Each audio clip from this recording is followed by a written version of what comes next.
Let's move across to another company. Apollo Hospitals is the next management of the show. The hospitals margins and profits came in better than expectations. Occupancy for hospitals were flat at 65% sequentially. Let's discuss this. And of course, the outlook for FY25, more importantly, with Suneeta Reddy, Managing Director at the company. Ma'am, thanks very much. Good morning. Great to have you with us here. Thanks for joining us here this morning. Just to begin this conversation, if we can get the basic hygiene numbers out of the way as we finish one year and look ahead into the next one. What is the expectation for FY25 at an overall hospital level, ma'am, on revenues and margins? So if you look at our quarter four, total revenue was at 4,944 crores.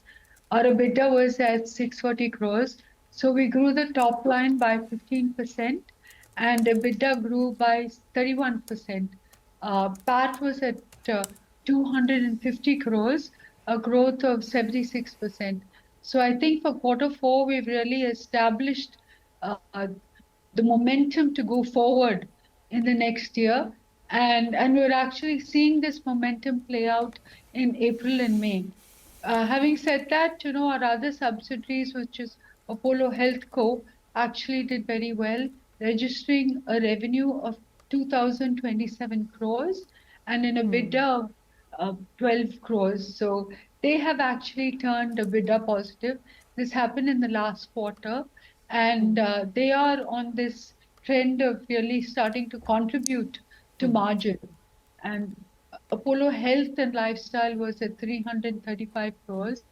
And again, we've seen good growth there.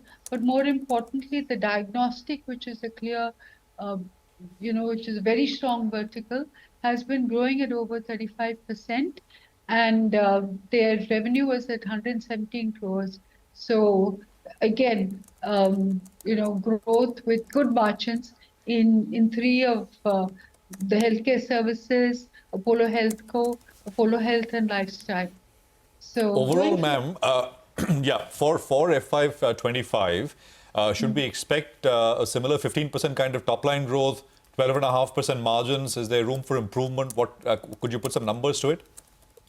Yes, I think in healthcare services, it's having shown 17%. I think it's reasonable to expect that we will take this forward because currently we're at 65% occupancy. And our focus this year is on increasing volumes, and that will get reflected in occupancy. Hi, good morning, Ms. Reddy, and good to see you in. So occupancy moves up from around 65% to what levels in this year? What are you working with regard to this guidance? And also the ARPOB, what is the number? I mean, what could the increase be potentially for the coming fiscal? So while we're at 65%, we're looking at 68 to 70%. Having said that, our asset utilization has actually moved up because we've reduced our loss. So to give you an example, our hospitals, some of the metro hospitals, which are at 80% occupancy, have an R loss of 4. So when we've been decreasing the R loss, not only has the ARPOB gone up, but it has also given us headroom to offer more beds, and therefore occupancy is always headroom to improve occupancy, and this is our focus for the next year. Currently, volumes grew by 6% for and 9% for outpatients. So improving your occupancy is the focus for next year. I also want to understand in the hospital space, Suneeta, hi, good morning. This is Sonia here. In the hospital space, do you have any acquisitions planned, any further acquisitions? I think you recently acquired the 250-bed hospital in Pune. That was a couple of quarters ago. And you have a plan to add about 2,300 beds over 8 locations over the next 3 years. So what does the acquisition pipeline look like? The acquisition pipeline is, I think, every year we do about a bolt-on acquisition, and I think that we are going ahead and doing this. But I have to say there are very few assets available because the way that Apollo does it is that we need to complete our networks in the south, in the north, and the west. And to do so, we need to acquire these bolt-on assets. We have done Pune, we have done Kolkata and Gurgaon. So these will come live and one in hospital in Hyderabad. These 4 will come live in 25-26. And we continue to look at bolt-on acquisitions, hopeful that we will be able to announce one this year as well. Have you looked at the HCG asset, Ms. Reddy? Yes, we've looked at it, but I think, our oncology vertical is growing very strongly. It Okay, grew but by, yeah. by 40% in revenue terms, and total revenues were at, we were at 2,200 crores of revenue. So definitely the oncology vertical is growing. We've made investments in oncology, and I think that there is a huge focus on this. So you looked at the asset, but you're happy growing your oncology arm organically itself? You don't want to look at an inorganic growth? Because this asset's available. We are looking at some assets in the oncology space. But you're not looking at HCG at all? HCG, because I think we have a parallel, network which is very similar. Okay, all right. I think you did mention something similar last time as well. Well, ma'am, one thing which the analyst from JP Morgan points out, and I wanted to put this to you, is that your revenues to GMV, that ratio is low at about 35%. They point out that this number was, in the third quarter of 24, was 34%. In Q4 of 23, that number was 43%. So would you like to comment? I mean, what's going on and what's the outlook here? So I think we had 687 crores of GMV. And if you look at, conversion, it is close to 40%.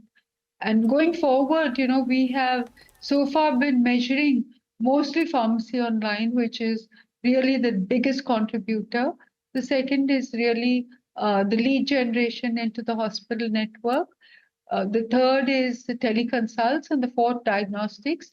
I think all of these revenue streams are picking up, but more importantly, we're launching the fifth, which is insurance broking. We've tied up with Bupa.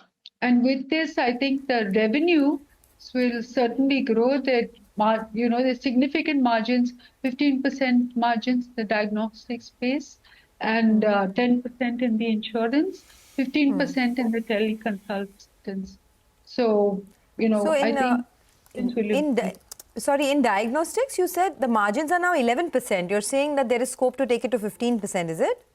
Yes. Okay, by when is that? By the next year. Okay, so diagnostics business margins from 11% can get to 15% by FY26. Yes. Okay, and in terms of growth drivers for diagnostics, you were telling us about the growth rates, but what are the drivers? Are you looking at any other areas such as specialty, wellness diagnostics, anything else that you can add to your portfolio? Yes, currently our revenue from pure diagnostics for this quarter was at 117 crores with, like I said, close to 15% margins. And what are we looking at? I think, if you look at, first of all, the diagnostics, we have over 3,000 networks. The size of the network is 3,000. But beyond that, we have clinics, which are 250 clinics. And through that, we're really looking at preventive healthcare. And all of this should convert into more of diagnostics. And therefore, I think that the revenue intensity of the clinics will also improve because we are adding radiology, we're adding, specialist clinics. So the primary care network should grow very strongly. Okay, Suneeta, thank you for joining in and appreciate your time here. Have a great day. And thanks for always, speaking to CNBC TV18 and giving us a view on your business.